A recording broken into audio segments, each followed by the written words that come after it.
Well, welcome to Extra Point on Southwestern Montana News, brought to you by 82 Coffee Company, Susan McRae Accounting, and Town and Country Foods. And today in the studio, we have a couple of guests. Our first is Montana Western head rodeo coach JT Robbins. JT, welcome to the program. Thanks for having me. Third year in the program, and we're going to pause a brief second from rodeo, and let's get the skinny on JT. As we say, let's do the scouting report on JT. And we'll start at graduate of Beaverhead County High School, correct? Yep. What year? 98. That's a long time ago. It's getting longer all the time. And then you were a rodeo guy for the Bulldogs of Montana Western. Yep. You were one of those guys that you competed rough stock and you were timed events. I could use the rodeo term of roughy and timey too, Yes. but you did both. Yeah, I did. I started roping at a very young age, and my mother, when I was in high school, she said I couldn't go to the high school rodeos if I didn't rope also. So, and then Ole wouldn't let me quit. So, I kept doing it, and Benny Reynolds and DJ Smith and that crew got me started bulldogging in high school, and I really enjoyed steer wrestling. Well, and it's kind of in the water here. I mean, in this little area of Montana, 3 national champions. There must be something to the bulldogging, or four counting Taylor right. and our gang. Yeah. So yeah, that's basically how it happened. Benny made fun of me until I tried it because he said I wasn't a real cowboy unless I steer wrestled.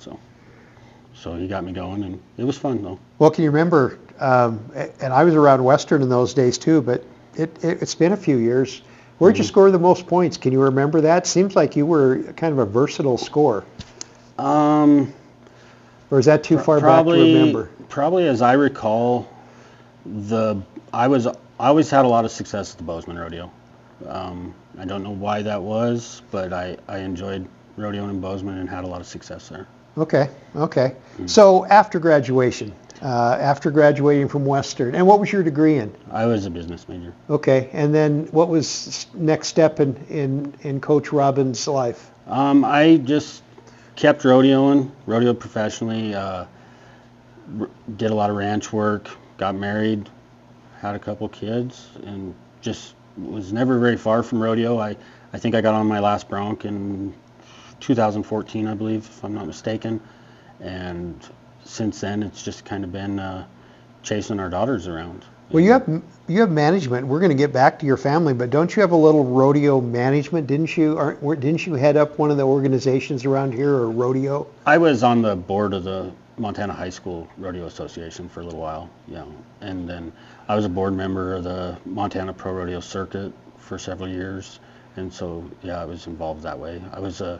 And I even after I quit riding broncs, I stayed on as the saddle bronc riding director for a short time, in the Montana circuit. Okay, well, let's get back to your family here. You married one of your classmates at Western. Yeah, me and Jolene got married in 2006, and Josie was born about a year later, and then about 3 years after Josie, Jancy came along, and it's been crazy. They're very busy girls.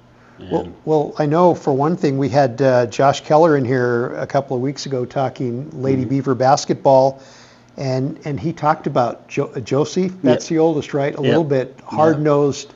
Yeah. He loved how hard-nosed she played the game. Does that have maybe something to do with her ranch background? Probably. Josie's she maybe has a touch of an ornery streak in her, and it works well for her generally. Well, considering we have Jolene also in the room, she's just off camera right now. I'm not going to ask which parent she gets that streak of orneriness from.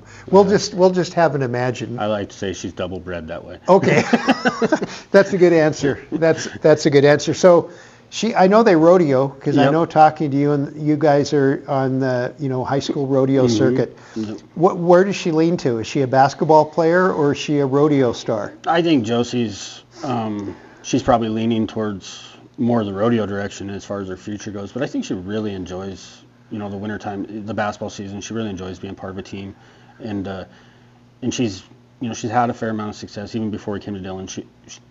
was on a team in Melstone that had quite a bit of success, and she really enjoys basketball. But I think long term she's probably thinking rodeo. Okay, and I'm guessing does she do all three women's and in high school they have pole bending? Is that? Josie doesn't pole bend. There's too many chances for a penalty in that event. But no, she breakaway ropes, goat ties, and runs barrels, and it's kind of getting started in the team roping a little bit too. So yeah, but she really loves roping. That's what she's really into, is roping. Have you made a recruiting pitch yet? Because she's in high school, so she's only a couple years out from being college eligible. Yeah, that's been an interesting thing to navigate. Haven't quite figured out how to navigate that one without feeling like I'm pressuring her. But if she doesn't come to Western, I hope she goes out of state. Okay. Good answer. Okay, let's get back to rodeo now. And I got some rodeo trivia for you. I'm not sure if you were aware of this or not, but this is the 36th year that the Western Rodeo program has been a full varsity sport within the Bulldog Athletic program. So that's a pretty cool stat. I don't think a lot of people realize that prior to 1987, it was strictly a club sport. Right. And I think you're impeded in probably a bunch of different ways by being a club sport, and I think probably the top of the line is financial. Right. And I know a lot of the programs that are still club sports, and that is a huge deal. I mean, the support that comes from being under the athletics umbrella is huge. Obviously financially, but also with the training room and having the athletic trainers and access to the weight room and the different gyms and all the perks that come with it are really huge. Especially, and every year they get more important, I think, and stuff. So yeah, we're very fortunate because I think it is a challenge for some of them programs that are strictly club. Well, I learned when the Hayworth kids were here that the weight room is not on the bucket list, but it's a necessity. Yeah, for rodeo. Right. I mean, especially like the old saying is, if you're not working, your competitor is, and you can tell, like, especially in the rough stock, I would say, like the rough stock kids, like if they're not in shape, they're gonna get hurt. I mean, they're gonna be banged up anyways, but being in shape is important. So does a weight coach for football, or I'm not sure if we have a designated weight coach per se, does he or she come up with a training program for your kids? I've reached out a couple times and got some advice, but we basically handle it ourselves, and it's working so far, but we're just to have access is huge for us. Okay. Well, third year at Western as a coach, you made an immediate impact, and I got to say I'm kind of tardy on this, but I got to wish publicly. Last year, you were the NIRA's Big Sky Regional Coach of the Year. Yeah. Congratulations. Well, thank you. I don't know. I think that's just probably an award that's just a product of having some pretty good kids, at that time, and when you have good kids, they make you look good. So. Well, it's a peer award too. It's voted on by your fellow coaches, so right. that's a nice thing too. Yeah, it is very humbling, to have them think that of me this early in the coaching career. Well, and the one thing I've always noticed about rodeo, it starts out with, is it Little Britches? Is that the youngest people get into it, or is it younger than that? Yeah, they can. It seems like some of these kids would be rodeoing in diapers if they could. Yeah, well, you guys have been rodeoing with and against each other. Mm-hmm. Yeah. For 20 years. Right. Yeah. From the time that they were out of diapers and able to get on a horse or whatever. Yeah. And you guys travel, you socialize. It's more the family atmosphere. It always surprised me going to the CNFR College National Finals Rodeo that the whole Big Sky region sat together and rooted for each other. Mm-hmm. You don't see that in a lot of the other team sports like basketball or volleyball.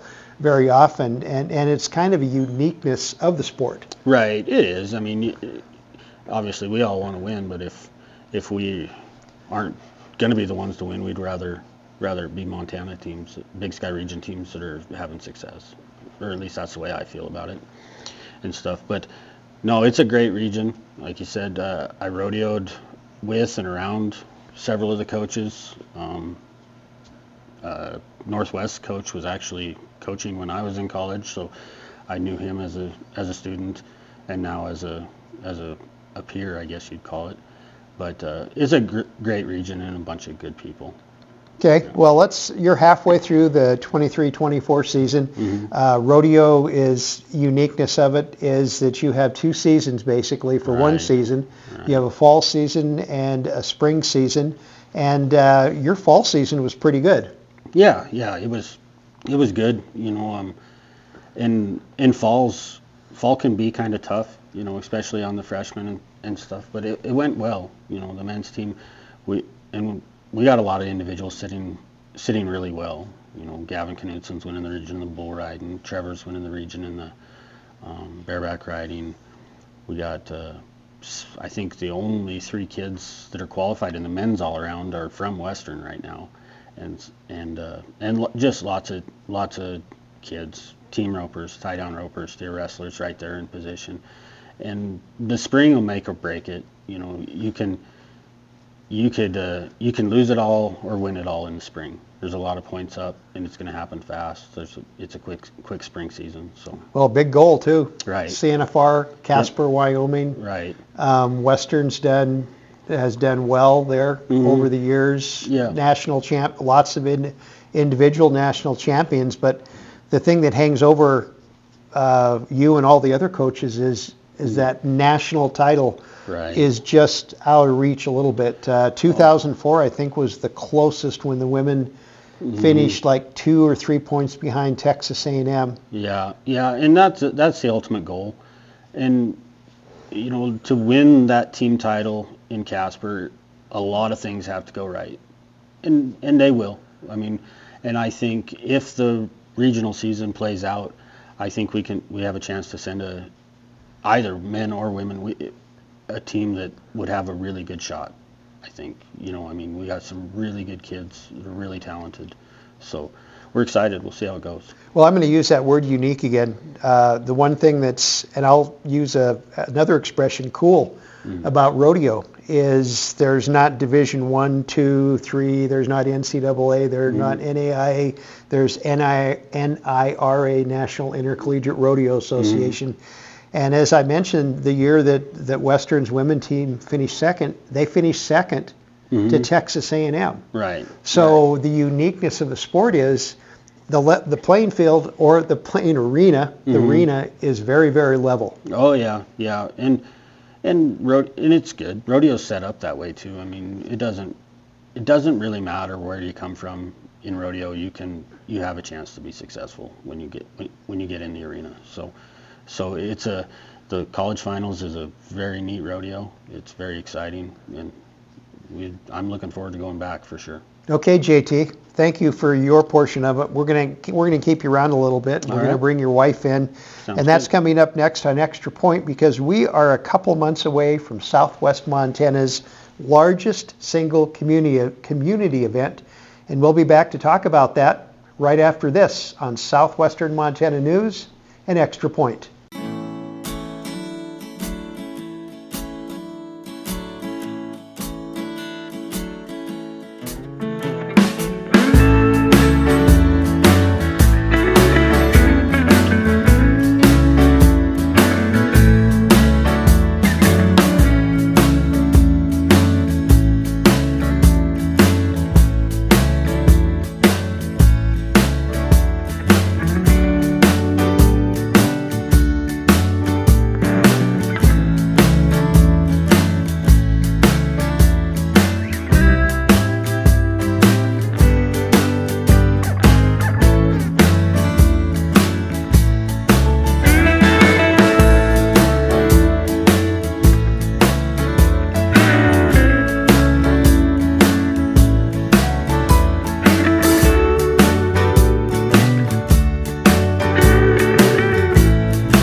Looking for made in Montana food products? Look no further than Town & Country Foods of Dillon. Join in our Extra Point program, Montana Western Special Events and Alumni Coordinator. That is a mouthful. Jolene Robbins. Jolene, welcome to the Hi. program. Thanks, Wally. Do we have an acronym for that? Do you have an acronym for that? Not yet. You can come up We with just one call if you want. Jolene. How Yeah, about that that? works. Okay. And the 54th Annual Rodeo Banquet coming on March 29th, Kelts Arena in the Bulldog Athletic and Recreation Center, more commonly known as BARC. Tickets went on sale today. We are taping this on the day Yep. that they went on sale. Now, I said before, Dillon's largest indoor social event. Would you agree with that? Absolutely. Yes. Yep. I think we had 750 people last year. That's how many we fed, but that doesn't include everybody who comes in to just have drinks and dance and maybe bid on some items. But yeah. Okay, it's so pretty you big. ready? Are you ready for a little trivia? Yes.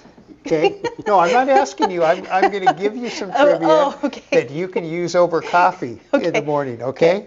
Okay, so now it was first called the WMC Rodeo Club Appreciation Dinner, okay? And it was given, the Rodeo Club, not team, the Rodeo Club gave it to recognize the people of Dillon who helped them, because as JT and I talked about, the rodeo being a club, you don't have the financial resources and other resources you have as you're a full varsity program. It was on March 26, 1970 in the Dillon Elks Club. Now you just said 770 people. Can you imagine 770 people plus the band, because you have a dance band and auction items in that? There's no way. No way. Yeah. No. And the dinner, now we're having prime rib, right? Yes. Okay. So the dinner to 100 people was ham and beef. And if memory serves me right, the rodeo team members, rodeo club members and their parents brought the other stuff. The salad, the rolls, the dessert items, and everything else. And I know one of the things you've been working on almost the whole year is auction items. Mm-hmm. Some of they called it the premier auction items for that first rodeo banquet: a saddle blanket and a pair of gloves. Now it didn't say what kind of gloves Yeah. they were, so I'm thinking they must have been pretty nice gloves. Sure. So yeah, okay. Yeah. So let's fast forward to 1989, still at the Dillon Elks Hall, but it had grown a bit from 100 people to 200 people. The menu was basically the same, and I saw, and I don't know if this is still floating around, but there used to be a loose leaf notebook called Rodeo Banquet, and it was sectioned off, and it said, this is what we did last year, this is what we did this year, what we need to add, what we need to subtract, and everything else. So they have page 2 of that. Now they're serving 200. I'm thinking they bought maybe 2 or 3 more roasts and a couple more hams, and maybe they added chicken, because I know they put chicken in once. Okay, so we mentioned 770 people.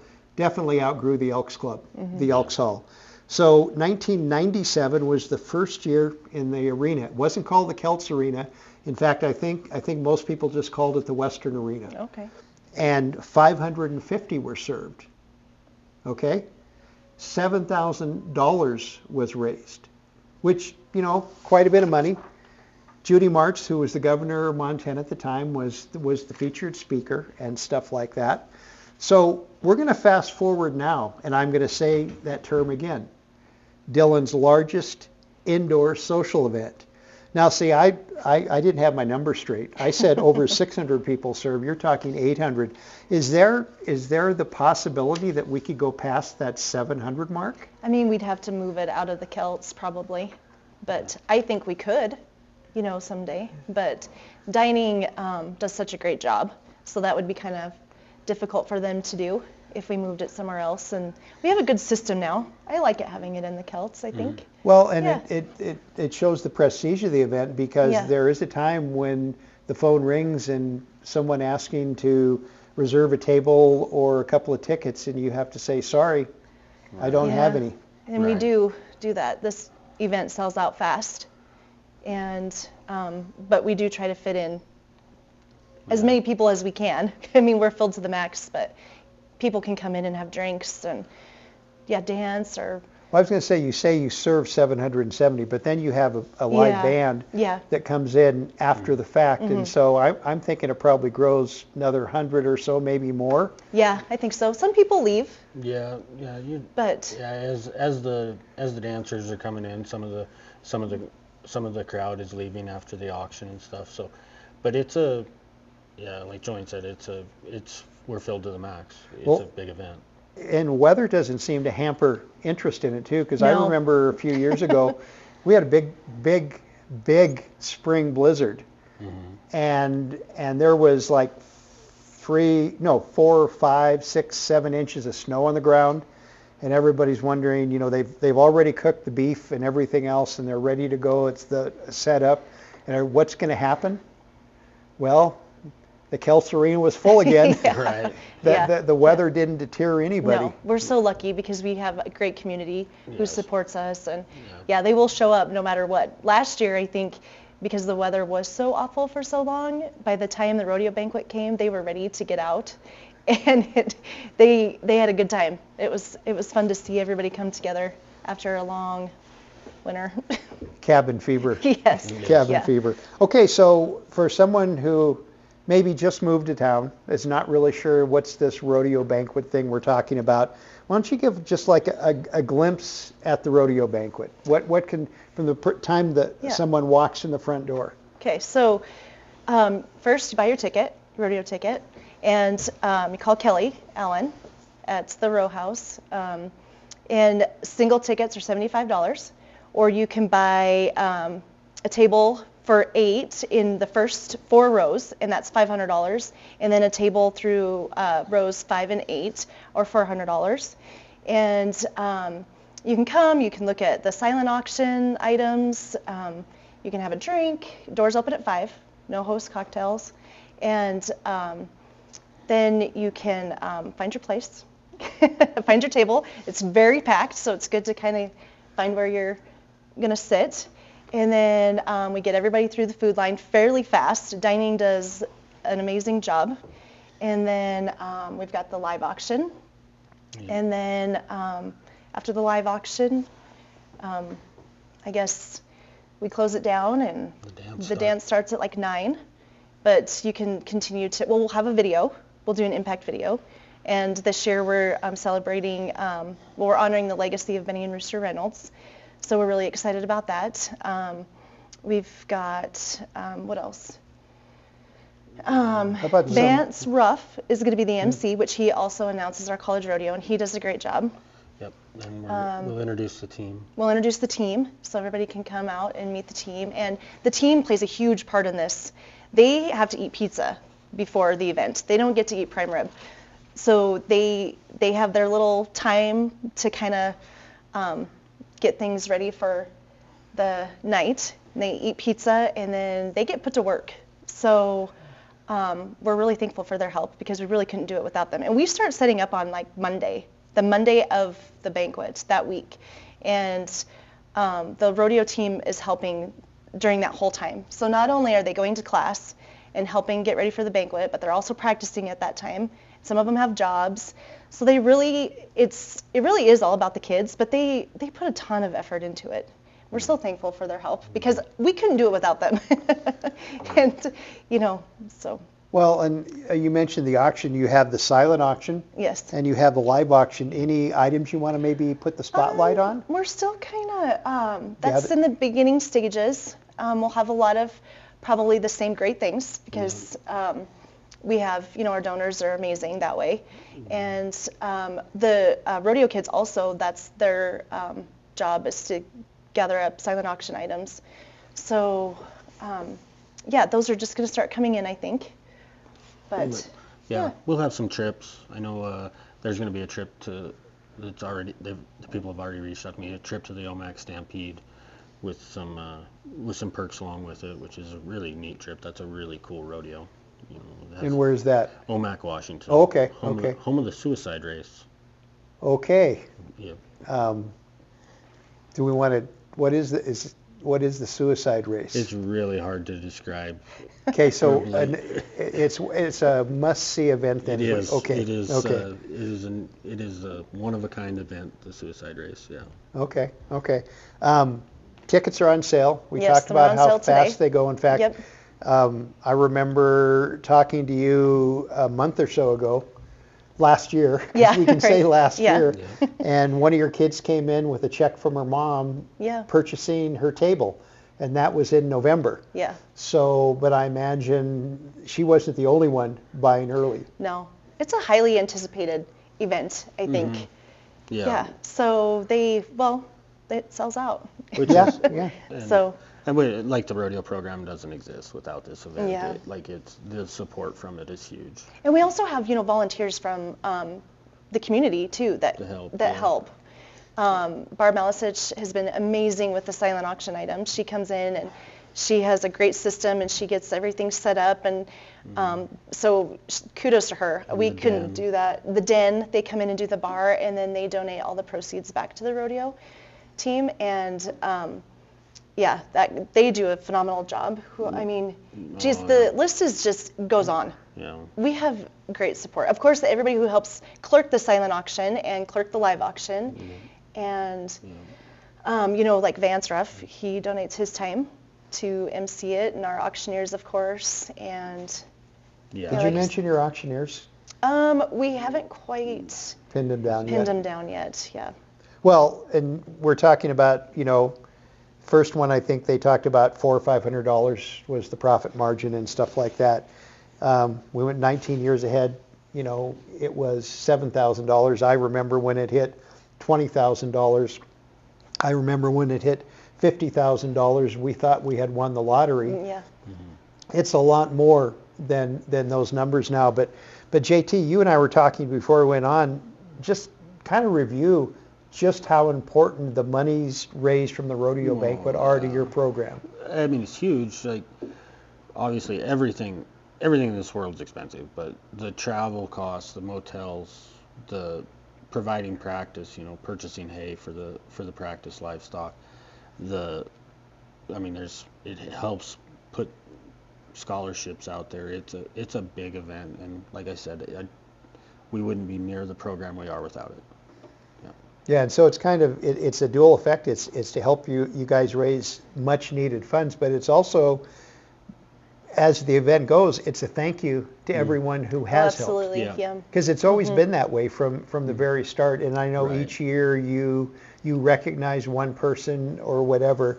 I don't know if it's a secret now. We don't say anything. We won't say anything. We'll let the surprise happen. It's out. Okay. Yeah. Who is We're- the recipient this year? Well, we're going to honor the legacy of Benny and Rooster Okay, Reynolds. okay, Yep. okay. And Jenny and Jesse Peterson, of course, have been great in helping us with that. And we're excited to just honor someone who has been so instrumental in Just the the rodeo rodeo culture. they've here in really. Dillon. It'll be exciting. Oh, Yeah. yeah. Nothing like a national champion. I know, it's- helping you out a little bit. Yeah. Yeah. No, Benny and Rooster, I think, Dillon was always a steer wrestling destination, and I would venture to say that maybe wouldn't have been the case if it wasn't for Benny, and then not just steer wrestling, rodeo in general. Dillon's a rodeo town, and it started because of people like them. So. Yeah. Well, it was kind of funny because 1962 or 63, I can't remember what year it was, he had just had a phenomenal year. And so they put him on a network game show called Name That Tune. And he answered everything with two words, yep or nope. And people didn't seem to realize that somebody asked him, well, why didn't you say more? And he just said, I didn't have anything else to say. Yeah. So, and that's Benny Reynolds, Yeah. very, very smart man. Yeah. Well, I think the stories could go on for ever between Benny and Rooster. And you don't go anywhere when you're rodeoing and sit with a group of people who don't talk about the impact that Benny or Rooster have made in their lives at one point or another. And so this is really special to us because they did make such a big impact in so many rodeo lives, I guess. Mhm. Yeah. Yep. Okay. Well, once again, 54th, the clue, the trivia I gave you. When was the first one? 1970. You put me on the spot. No, I don't you'll be think so. fine. You'll be fine. You'll be fine. Rodeo Banquet, March 29th, Kelts Arena in the Bark. Why don't you review ticket options again, and then Okay. we'll Yeah. have a number or something on the bottom Okay, of the screen yep. that people can call. You can call Kelly Allen at 683-7306, and she'll, Kelly does a great job. She knows that tickets went on sale today, and I've already heard her sell a few tables, so that's exciting. And single ticket $75. You can buy a table of 8, rows 1 through 4, $500, and then a table of 8, rows 5 through 8 are $400. Okay. So Okay, so Yeah, I folks, think- if you haven't been to Montana Western Rodeo Banquet, now's your time.